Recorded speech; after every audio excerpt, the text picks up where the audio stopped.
welcome to Talkoffamepod podcast with Kylie Montini. I'm so excited for today's conversation because she's very inspiring. She's making a difference for young girls. I'm so happy to introduce autism advocate and United Nations honoree spreading messages that self-joy and equality through arts. She's also the creator of 3 coloring books for girls of color, children's book illustrator, and former choreographer whose work is seen on BET, ABC Family, Maury Povich Show, the Apple Theater, and has trained over 100 students, and Ayanna Davis. So welcome to the podcast. We're super excited to have you and learn more about your story. Thank you so much. Of course. So can you tell us more about your story with autism? Sure. I was diagnosed about 7 years ago, and I am a millennial, so that's very, very late to be diagnosed. The average age that children are usually diagnosed as autistic is about 18 months. Black children are usually diagnosed 3 years later than their white peers. So, like any adult diagnosis is very, very late.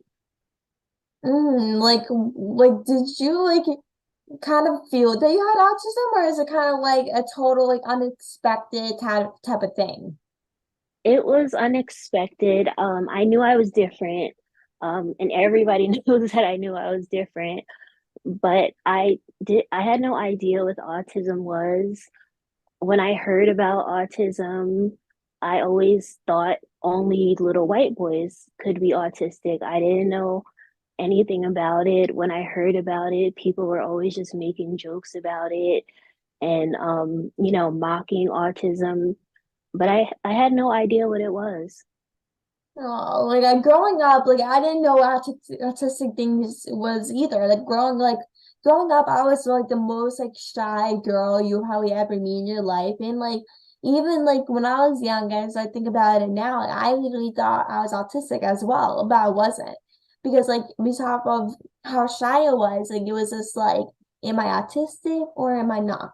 But it's not it can be very difficult to actually get that diagnosis. So growing up being Yeah. autistic, it just kind of changes your perspective on things. Yeah, like when I got diagnosed, even though I was in denial for a little while, I was like, well, everything is kind of making sense now. It just but sometimes when you get diagnosed, you're like, okay, well, this is my unsolved answers. This is Yeah. it's upsetting, but also a bittersweet type of thing when you get find out that it's actually autism. But was life difficult for you once you got diagnosed with autism, or was it kind of a relief type of thing? It actually made things 100% easier because I now knew once I accepted it, because I didn't accept it at first, but once I accepted it, you learn how to cope. You learn coping mechanisms. Since you now know the things you're dealing with, um, you learn how to cope with them. You know you're having sensory overload, so you learn how to deal with that. You learn that there are therapies and treatments for the things you've been dealing with, and you learn that there are other people going through what you've been going through, and maybe what you thought nobody else would understand. And now you had answers to people always saying, "Why are you like that? Why is she like that? What's wrong with her?"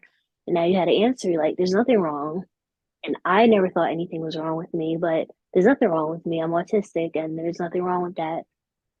There's just nothing wrong with being autistic because it's something you really cannot control if you're autistic. It's just something you're basically kind of not born with, but that's part of who you are as a person. It's nothing you can control, it's Yeah. just who you are as a person. But if people are wondering what autism is, what is kind of your definition of autism?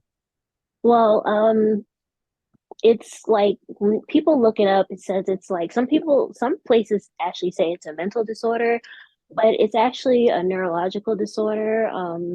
It's a neurotype, and you have issues with communication, and you have sensory issues.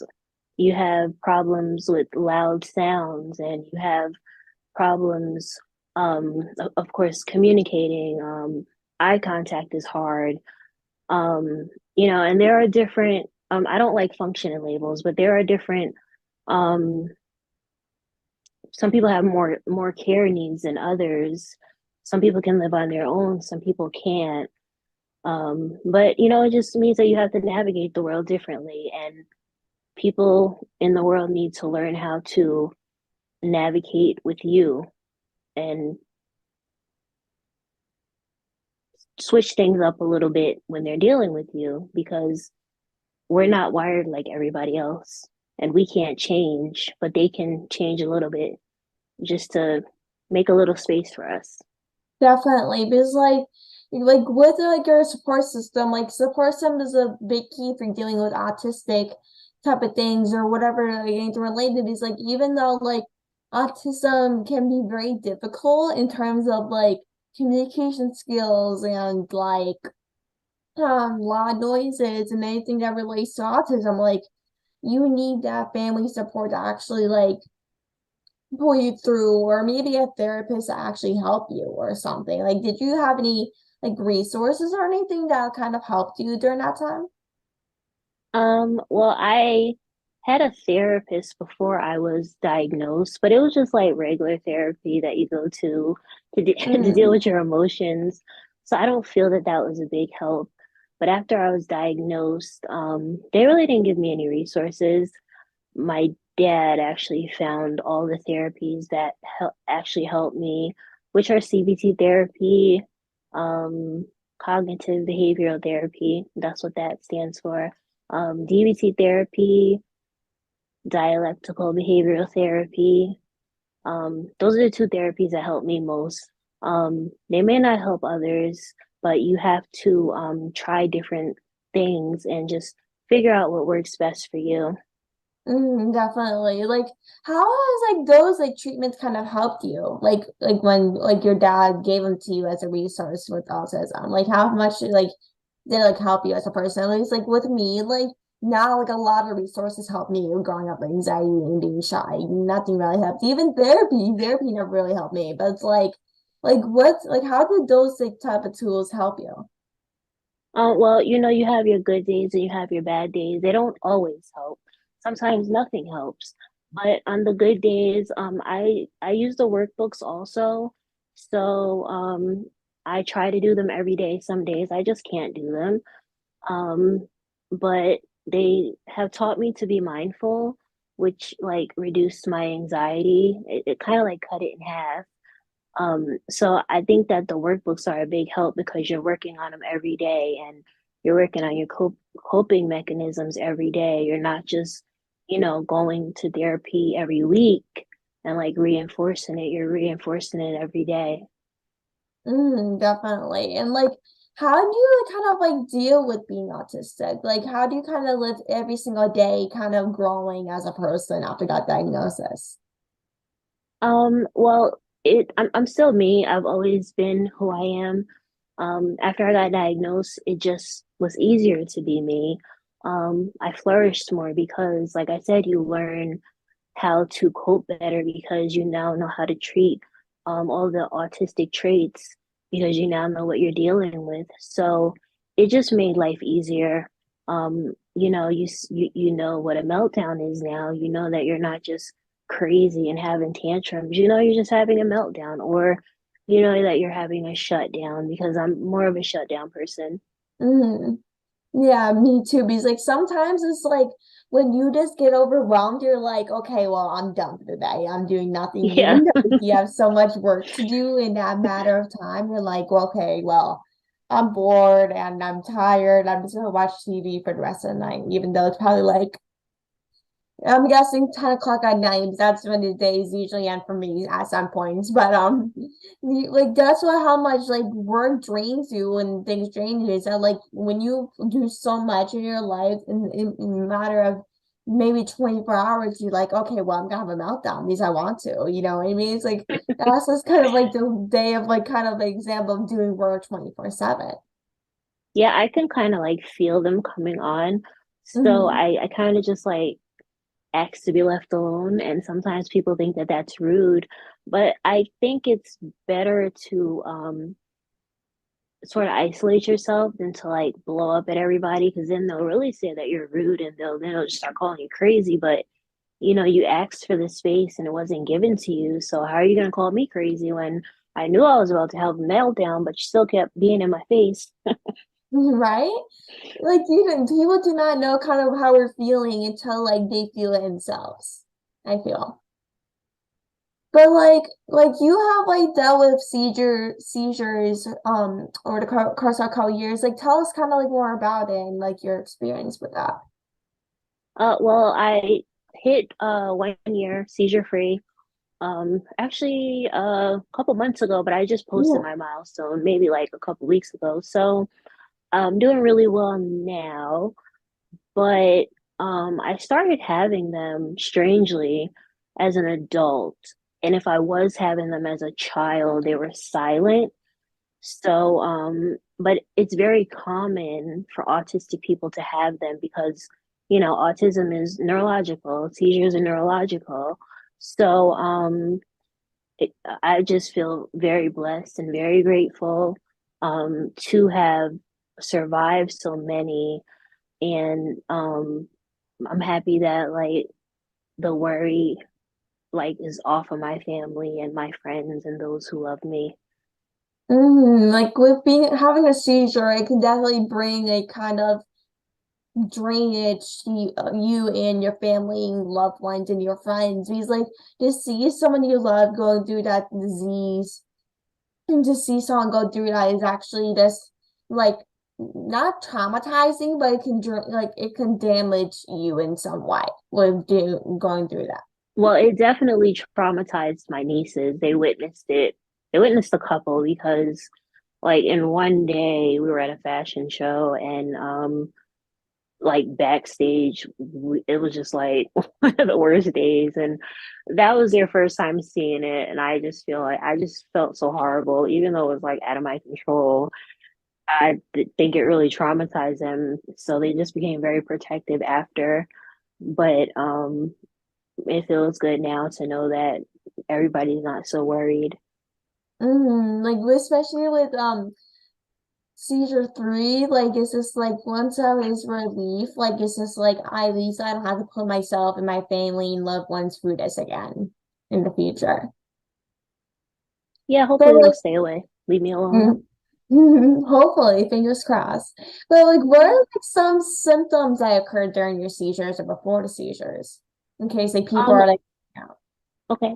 Well, I also have like fainting spells. Like I'm so lucky, but I also have I have like a terrible sense of humor when it comes to these things.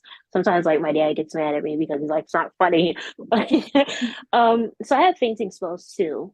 So, um, in my opinion, what I feel like the symptoms before you faint, for me, feel worse than before a seizure because like for me, like before a seizure, it's just like you get like this aura, and like for me, I just feel stuck, and that's like all I feel. And then I just feel when I'm trying to wake up out of it, but you can't. You just have to let it pass. But like before you faint, it's like the worst freaking feeling. But those are like the symptoms of that. But after, it feels like you got beat up or you got hit by a car and you're like your body like goes through a lot of trauma. Or if you like I you know I if you fall and you hit your face, I've hit my face, and um I've fallen down steps. So sometimes it's like when you have it you can fall and stuff like that. So those are like the worst parts. So and I know it's different with everybody. Everybody feels it differently because there are different types. So, but I'm just happy to not be dealing with that now. I don't really complain when it happens. Sometimes I don't talk about it. Like people will ask, and I'll just quickly tell them. But um, I'm just happy to not be dealing with that because I got other things to deal with and I got better things to do. Oh yeah, because like when you're doing that, like with that horrible disease, you're like, I just want to do something fun, not deal with all these health issues and do something for myself that I need to do instead of feeling kind of like crap like for a couple of hours. Well, I don't like being like a fall risk because like I was in the hospital and like I had like the fall risk bracelet on, and like the only other people who had the fall risk bracelet on were the senior citizens. And I was like, I don't want to wear this. I'm not a senior citizen. So that's another good thing about it. Oh yeah. And like how do you like stay like positive with living with like a chronic illness? I honestly don't know. I feel like when you're negative, it takes a toll on your body, and I think you feel worse when you're negative. I feel like if you give a positive attitude, you'll feel better. Like laying around like feeling sorry for yourself, that doesn't help anything. Like me, I don't want anybody's like pity because and I don't want anybody feeling sorry for me because I don't feel sorry for myself. So I think that if you can stay positive, as positive as you can, you'll feel better. Oh yeah, definitely. Because like even like if people feel sorry for you and stuff, it kind of like I know it's the same for everyone, but it can definitely make people feel even sorry for ourselves in the same way and make us kind of miserable in some way. Yeah, I just feel like what is the point of feeling sorry for myself? Like I like I said, I have a terrible sense of humor when it comes to it. I'm always making jokes about it. And I really don't know why I'm like that, but I do. I laugh when I go to the doctors and my doctor laughs at me because she knows how I am. Like when I went to a specialist and their nurse, I tried to tell her that like I needed the baby needles to take my blood because my veins are really small, and she didn't listen and she blew my veins and I had all these bruises on my arm and everybody was like, "That's not funny," and yeah, they don't like when I joke about that. So I tried to not joke with it, but everybody deals with things differently in their own way.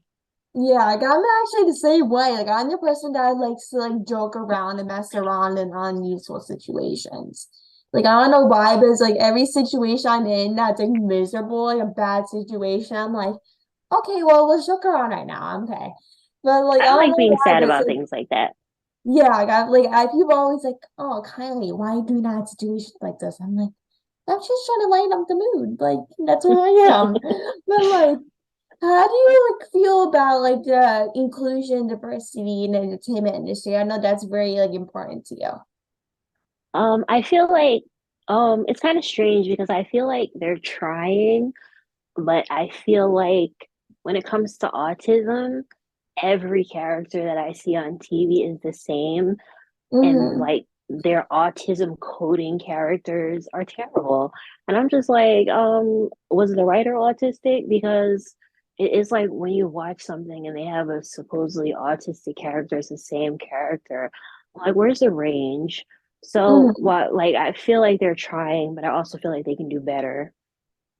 Definitely. Like I know like with me, like growing up, I'd never kind of saw myself as a person, like I found like a role model on screen. Of course, I had millions of people in my life that I look up to, but it's like on screen, I never like found myself as a person, you know? Like because TV plays a big valid role in people's lives and how they see themselves as a person.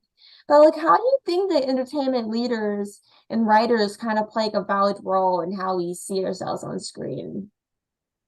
Um, I feel like for me, it doesn't affect me that much, but I feel like children, um every child should be able to watch TV and see somebody like them, see somebody who looks like them, see somebody who acts like them. If they have a disorder, see somebody who has the same disorder as them.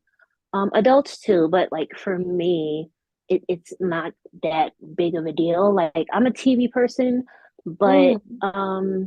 I was in the dance world, I was in the theater world, so I wasn't always looking to TV for things. I just started like really watching TV like a few years ago, but I've always known shows. Like I've always like used to read like magazines, so I knew who all the big stars were and I'd read about them, but Um, it never really, I was never like really like um affected in a way that my heart was broken because I didn't see an autistic character because one, I didn't know I was autistic. Now it doesn't make me sad, but it's irritating because where's the autistic representation? I mean, I know I've Mhm. seen a few movies, some Christmas movies, and they had an autistic it was about an autistic little boy. What I can say that they got right was the actor who played the autistic little boy. He's autistic himself. So that was a plus, and they got that part right. They fed into some of the stereotypes in the movie, but like I said, it's a start. Definitely is. And there still needed to be change to be done because like even with being autistic, like there's barely any people like that are actors are playing people that are actually autistic in the show or a movie or film. Because like Yeah, when they play like when there's autistic people in movies or shows or like short films or that type of thing, like the people, like most people, not all are autistic. Like it's just like even like when you're watching films, like you're barely seeing people that are autistic, from my experience. yeah.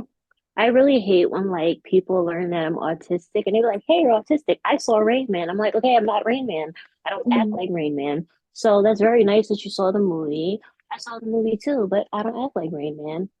It's good they seen the movie, but it's like when you see that person, like we're just like total opposites. Like when you see that movie, you're like, why is this person comparing me to that? Because I'm autistic. I'm not a man. I have my personality that's I'm like not that. a Like, white man, so why are you telling me, "Oh, you're autistic"? I saw Rain Man. That's very nice. it's very nice, but it's totally different from what I actually I'm not look a mathematical genius. That's very nice. like. But like, what are like some ways they can like represent disabled people? Um, Hire more disabled writers, actors, producers, directors. I feel like you go to the source, and the source is hiring more actually autistic people. Definitely. Like because like the more people they hire in the autistic or disabled community, the more like the roles we kind of see more on screen and around the world. Yeah, and it'll be less offensive because I was watching The Best Man Final Chapters, which was great and wonderful, and I loved it. But they refer to ADHD as a behavioral disorder or something like that. And I'm like, it's not a behavioral disorder.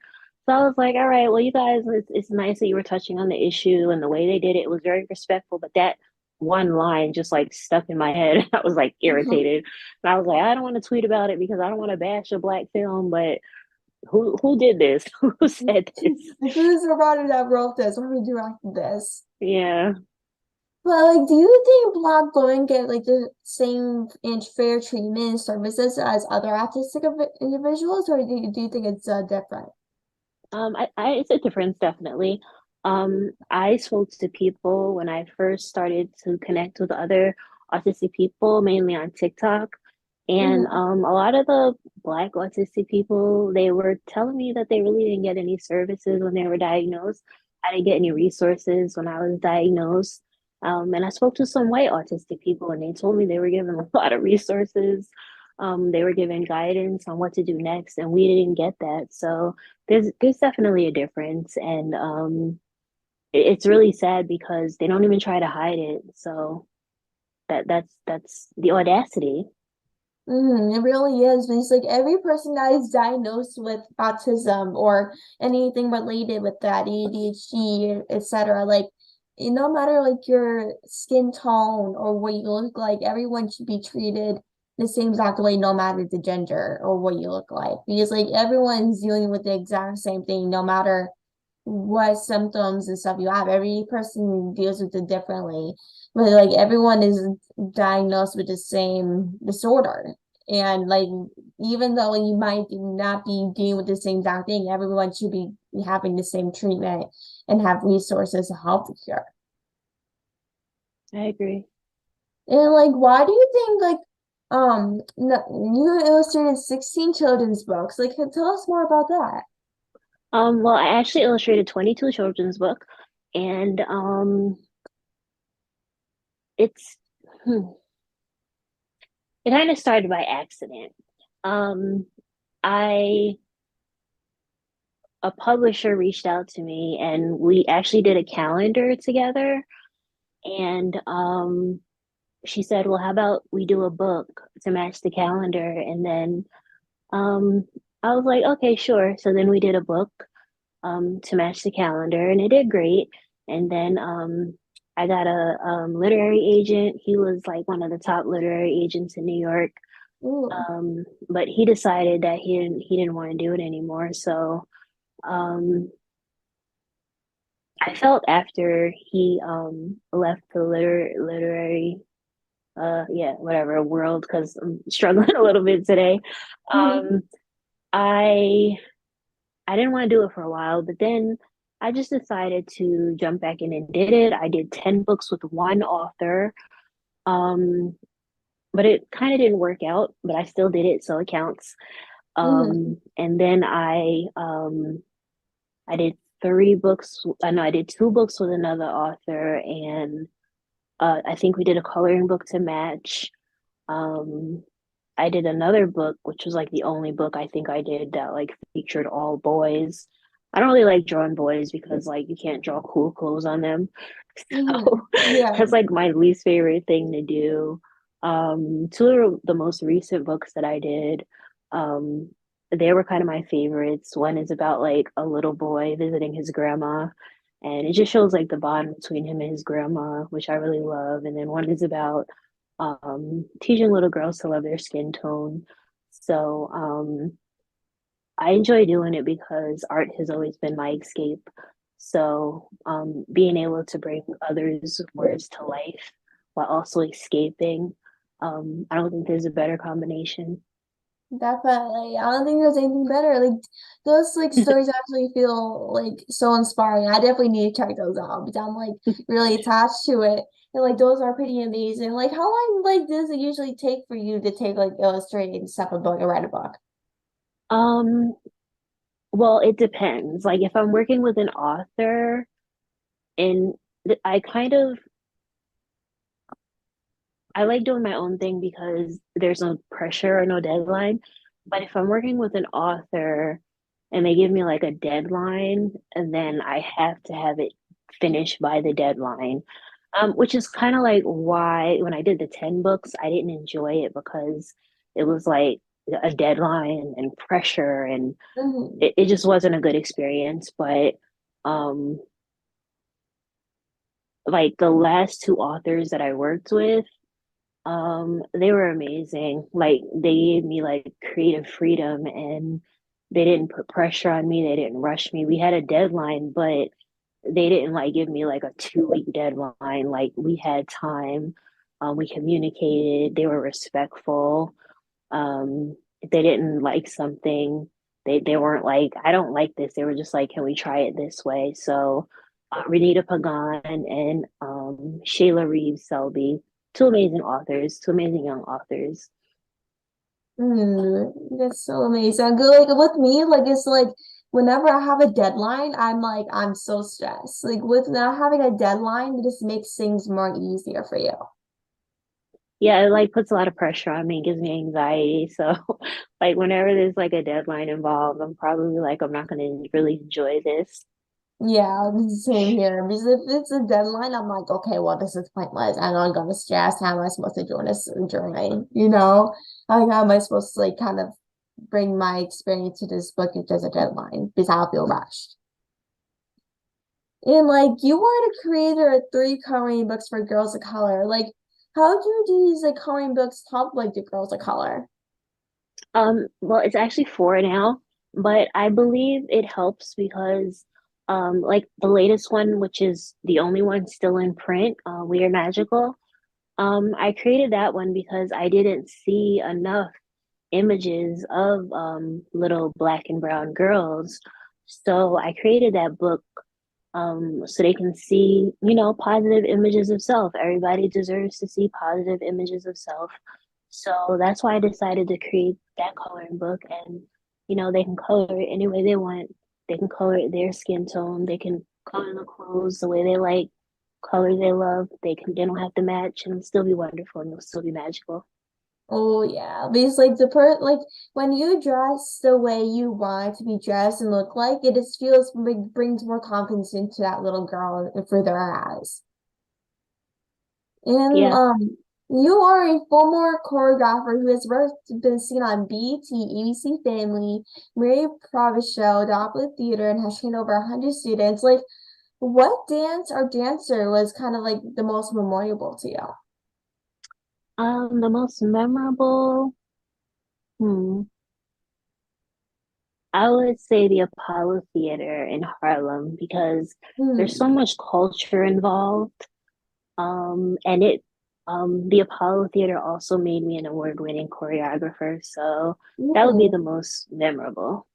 Oh, that definitely is memorable. Like, if feel like I won an award for that thing, I'd be like, okay, well, this is the best dance I ever did. Like, I never, like, don't, nothing's gonna replace it, no matter how big the theater is. You Yeah, know? and the theater is legendary. It's in Harlem, and Harlem holds so much history, so it Oh, was an yeah. amazing experience. Like, if you could meet anyone in the world, who would it be? A celeb, like a living or dead? Oh, there are so many people. There are so many artists, and I love so many people's artistry. But today, I would say Ava DuVernay. Ooh, that's a good one. That's definitely a good one. And like, what is like a common mistake you see when dancers make when dancing a choreography? This guy kind of goes back to like the dancing question. I don't see mistakes because I feel like they all make it their own. So, and I feel like with art, you can't, there's no mistakes in art and you can't do anything wrong with art. This it's That expression. There's no wrong way to express yourself as long as you're not hurting anyone. Like art is like the only way to like not the only way, what am I saying? But like art is like a huge way to kind of express yourself as a person. Like I'm a dancer and like that's like a huge way for me to kind of let go of things I'm going through and just dance it out. Like whenever I'm upset or stressed or having a long day, like I just put on music, whether it's like hip hop, country, or even TikTok. I love TikTok as well. I know it's a big part in everyone, especially the last couple of years in COVID. But like when I turn on music, I just like forget what's happening and just live myself out like nothing ever happened. And like, what is like the some advice for people that are dealing with autism? And that's the last one I have for you. Advice that I have for people who are autistic, make sure you remain yourself. If you're having a hard time, try to find things that bring you joy and then make sure you do those things. Try to find a therapy that helps you. It might take a while. Like you might have to do like 10 different therapies before you find one that helps you. You might need more than one that helps you. You know, I do CBT and DBT, and then I still have just the regular therapist that you express your emotions to. Yeah. So, I would just say, do what um makes you feel like your authentic self. Don't let anybody change you. If people Stay away from people who don't make you feel good, stay away from people who don't make you feel worthy, stay away from people who make you feel like you're a weirdo, and protect your peace. Well said. That is so well said. I totally agree what you said. And like thank you so much for coming on. You're seriously amazing and I'm so Thank inspired you. by your story and I Thank appreciate you. you taking your time. Thank you everyone for listening to this podcast. Everyone go check her out. She's amazing. And where can people find you on social media if they want to connect with you? It's phenomenally autistic across every platform. Amazing. Everyone go check her out. Thank you for listening. Make sure to subscribe and like and follow me on social media in the description. And yeah, thank you everyone for listening and thank you again for joining. I really appreciate it. And have a great rest of your day.